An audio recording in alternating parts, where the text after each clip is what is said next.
Morning, नमस्ते, प्रणाम आप सबको। आज मेरे फिर से नए ब्लॉग में आप सबका स्वागत है और वेलकम है दोस्तों। और आज हम लोग फिर से मिलेंगे एक नए आर्टिस्ट के साथ और नए कलाकार के साथ। एल्बम का शूट करने जा रहे हैं, तो वहाँ पे बहुत सारे लोग मिलेंगे, मैं आप सबको मिलवाता हूँ। और मैं अभी घर पे हूँ और नहा धोवा के रेडी वेडी होके तैयार हूँ और मैं अभी कुछ देर में शूटिंग पे निकलूंगा, तो मैं आप सबको दिखाऊंगा वहाँ पे कि हम लोग किस तरह से शूटिंग करते हैं। तो हमारे ब्लॉग में बने रहिए आप लोग। धन्यवाद। अभी हम लोग पटना मेन रोड पे रुके हुए हैं, गाड़ी का हवा ले रहे हैं हम लोग। ये मेरा गाड़ी है। उसके बाद हम लोग मिलेंगे ऑन शूट। इसी रास्ता से हम लोग जाने वाले हैं।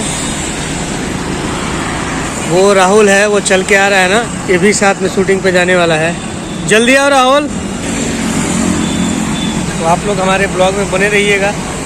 हम लोग गाड़ी लेकर निकल चुके हैं शूटिंग के लिए और ऋतिक जी यहाँ पे गाड़ी चला रहे हैं। देखिए इंटरमीडिएट में इनको दिख रहा है और 10 मिनट में सेट पे पहुँचने वाले हैं। बहुत मज़ा आएगा, इसी ब्लॉग में मेरे बने रहिए।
चल के आने से